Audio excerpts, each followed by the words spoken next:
Georgia,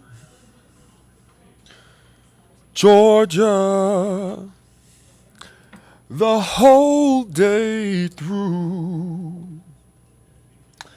Just an old sweet song keeps Georgia on my mind. Georgia on my mind.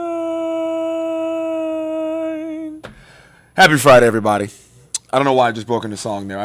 It's been stuck in my head all day, actually, so I think that's kind of what has to do with it. My name is Alan Devlin, 8 o'clock as always. Thank you for joining me here at the First Alert desk. We're going to talk about some of the stories we've got going on in Atlanta, and then on a wider scale beyond that, meteorologist Carter Martin's going to jump up and talk about our weather this weekend. It's been an up and down week in weather for the most part. I want to take you outside really quick. This is what we've got right now, but if you have been around the area in the last 6 to 8 hours, it's been a mess, water everywhere, rainstorms, some thunder, some lightning. We don't have that right now. Right now, it's just a nice sunny sunset here on a Friday. I've got 4 stories I want to talk to you guys about. I want to start with something that's breaking right now, actually. We've learned that a Gwinnett County District Attorney employee has been shot. And I want to tell you, our Brittany Ford is on the way to that scene right now. She broke down, immediately rushed over to Jim Moore Road and Auburn Road, and they are working on getting more details on what in the world happened.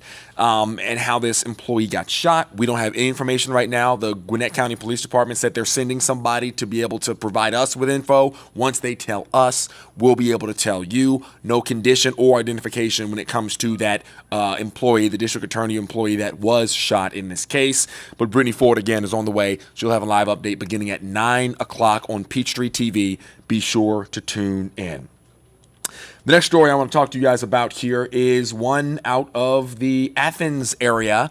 A freshman linebacker at UGA was recently cited for going 88 in a 55, allegedly going 88 in a 55, to which he pled not guilty to that citation. Now, when we talk about, these UGA players, especially a freshman speeding, it's one of those things where if you are 17, 18, 19, 20, you remember when you were that age. You probably got a speeding ticket. You get behind the wheel, you're not making the best choices, but it is common. It's not an uncommon thing to get speeding tickets. This is significant, as you know, because of the speeding crash that killed Chandler LaCroix and Devin Willock back in January. And the history of speeding, we've been seeing it time and time again when it comes to the UGA football program, unfortunately, where a select few players, mind you, 21, 20, 22-year-olds have been cited for speeding or traffic infractions since. It is a thing where now you've got a situation, unfortunately, where every time something like this happens, it reminds you of what happened when those two, the staff member and the player, lost their lives. A tragedy, of course, but we keep our eyes on it. It's got a little bit of a different meaning. It's no longer just an 18-year-old or a 17-year-old speeding. I've gotten speeding tickets in my life. It happens, but this kind of thing, it really harkens back to that deadly crash that shook the UGA community and the Georgia community as a whole and the football community because they were celebrating a championship, back-to-back championship. But here we are. Mind you, these are all allegations. He has not pled guilty. He has not been found guilty. So this will move forward in court, and we'll keep you updated once we get more information regarding that citation. Excuse me there. The next story I want to talk to you guys about here is a good story where it is a gentleman here in the area continuing to push to better his life following tragedy. That's kind of the theme of this one, I would say, where Travis Daniel was paralyzed in a snowboarding accident last year. And it's been tough. He lost the use of his legs and a lot of use in his arms. He's a high-functioning quadriplegic at this time, which means he's getting a little bit of function back in his arms, but he is going back to sports to be able to find, I guess, new meaning in life. I needed to do something. Travis Daniel feared he would never play sports again after a snowboarding accident last year paralyzed him from the chest down. I didn't know what the future would hold. It's definitely something that I prayed a lot about. His wife, Brianna, fought their insurance company to get the father of 3 into the Shepherd Center. However, it wasn't until Atlanta News first got involved, the insurance company reversed its decision. one the couple says saved Travis's life. I don't think I'd be nowhere where I am today without Shepherd Center. After months of therapy, Travis turned to wheelchair rugby and softball. I'm very competitive. Hey, let him hear it. Hey, it's like on 3, 1, 2, 3. The 38-year-old, who's now considered a high-functioning quadriplegic, says he enjoys the camaraderie amongst his softball teammates. Many of them have been injured for 20-plus years. It's nice to meet people that are going through the same thing or have been through the same thing that me and my family are going through. The team practices weekly and occasionally travels around the country competing in different events.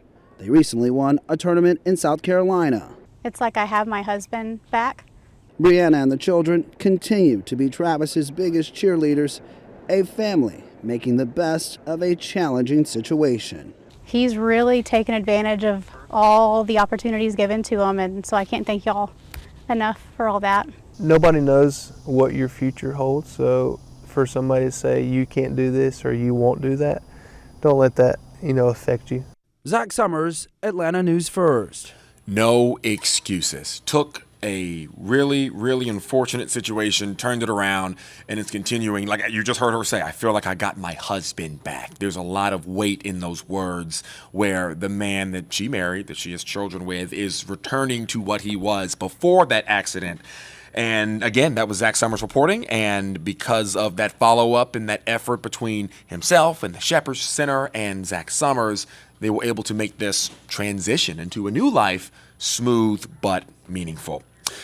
Moving on here, the next story I want to talk to you guys about is one that's coming out of Fulton County this time around. It's a book bag and school supply giveaway that is going down with the Fulton County Sheriff's Office. So this is a pretty cool story, and you've got time to actually participate yourself. Get involved and help out and be able to actually give away some of these, donate supplies, school supplies, book bags, all that comes with it. And you can meet K9 Dawn, who's with the Sheriff's Office as well.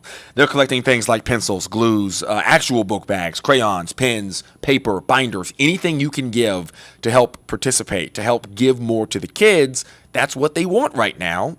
And this all goes down on July 23rd. So we are getting closer and closer to that date. And the sheriff himself is working on ensuring that they can get as much as they can. I think they gave away around 800 bags last year.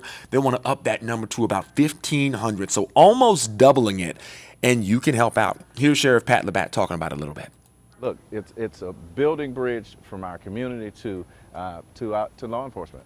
And so our goal is to focus on our kids, understanding that we need some kind of interruption in today's society, and we want to be good partners.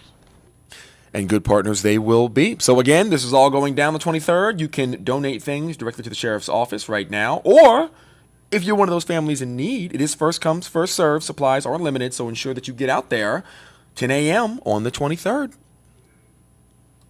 And last but not least, the final thing I wanted to talk to you guys about, and let me make sure I'm getting my story straight. Actually, you know what?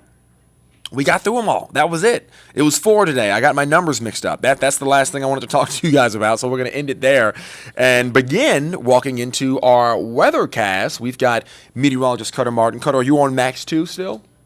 We are on Max 4. And you set yourself up, right? We're good to go. Boom, he's good to go. So he's good to go. So I'm going to let him come on in. Cutter, you can take it away and walk us through our weekend in weather. And much like today, it's going to be a pretty nice one out there. Taking a gorgeous look. This is going to be looking back to the east across Midtown Atlanta, looking back towards kind of deeper into the Decatur area, DeKalb County. And you can see there are some clouds out there, and there is still a little bit of rain to be had. We're not completely dry just yet, nonetheless drier than we were certainly earlier this afternoon. So keep that in mind. It takes some time to completely dry out. But we are drier than we were just a couple of hours ago, and I think by the time we get into the after sunset period, 9, 10, 11, we will continue to keep drying out. So good news for the evening plans, not too much of an issue in the forecast. And overnight tonight, the rain that you do see on first alert radar right now, that will continue to gradually diminish. So right now we're tracking a handful of showers and thunderstorms as this muggy pattern with bouts of storms as it continues across North Georgia and metro Atlanta, at least parts of the area, still dealing with some showers and thunderstorms. In fact, let's zoom in on the north side. It's really been south side focused today as far as the most widespread shower and thunderstorm activity. But right now, there is one storm pushing through Alpharetta, especially the east side of town, headed towards Dunwoody, North DeKalb, West Gwinnett, so Milton, Alpharetta, these communities, Johns Creek also impacted, Berkeley Lake. At least some brief heavy rain. This may last a good 30, 45 minutes, and occasional thunder and lightning in the forecast. If this holds together, this will push gradually back into the northeast side of the city of Atlanta, specifically Chamblee-Tucker area, the Assembly Atlanta complex, Doraville, downtown Atlanta, if it holds together closer to the top of the 9 o'clock hour. Elsewhere, yeah, we have some rain, but it's not quite as organized. Really just light rain here in along the Troup and Heard County lines and the Cleburne and Randolph County lines. Putting this in motion again, storm earlier has weakened, pushing deeper into Carroll County as well. Heard County, some sprinkles down in western and southwestern Troup County. Far east Georgia, we have a little bit of sprinkle activity, Clark Oconee counties. Also in the Widener area, Decula, maybe a little bit of sprinkle action there. Probably still some wet roads after some earlier downpours. But we will continue to gradually dry out. Hour-by-hour forecast, First Alert weather app. If you don't already have it, go ahead and download it. It is a free tool, an easy tool to access, and one that'll help keep you ahead of the game as we go through the weekend. And certainly one that'll help keep you covered if you have the outdoor plans. I want to remind you also, we are streaming on YouTube Live right now. Atlanta News First, the account to like, to follow, to watch. Geraldo Jimenez, thank you for watching. Appreciate the viewership. Hello to you. If you have any other questions, comments, concerns, feel free to give me a holler right here answering your weather questions. But again, First Alert weather app, a great tool to have here. One that will keep you up to date through the evening. Let's talk about that hour-by-hour forecast, which is also available in the app. Temperatures cool from near 80 now, back into the mid-70s, 10, 11, midnight. We're going to hang out there with muggy conditions for a while. And then out the door tomorrow morning, lower 70s, not there long, upper 70s pushing 80 by 9 o'clock in the morning. Not just mild in Atlanta, we are mild across the board. Lower 70s inside the perimeter, 68 Sugar Hill, 68 in Palmetto, 67 in McDonough. A little cooler up in the mountains, maybe. At the peak, some upper 50s, pretty nice. The rest of us mid to upper 60s, you know, that get inside the perimeter, and we're back in the lower 70s. So certainly a mild start to the day and a muggy one, too. Your poolcast tomorrow, one thing to note, the UV indices tomorrow will be extreme, level 11. Make sure you are applying and reapplying the sunscreen. You certainly will need it.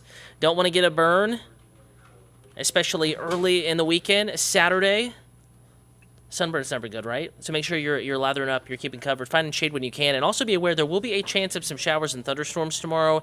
Relatively hit or miss, a little drier than today. Still some rain around, though, so keep that in mind if you do have the outdoor plans.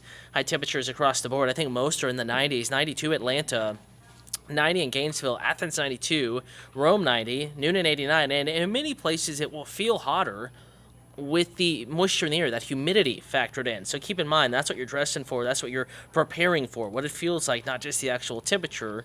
And tomorrow it will probably feel a good 5 to 7 degrees hotter than what the thermometer reads through the afternoon. 7-day forecast, few storms tomorrow. Again, not completely dry, but drier than today. Opposite trend Sunday. We're going to bump up the chance of showers and storms. First alert, a few could be strong to severe. Gusty winds, hail to the size of quarters. And even if storms aren't severe in your area, frequent lightning and very heavy rain, a possibility with a few of those storms.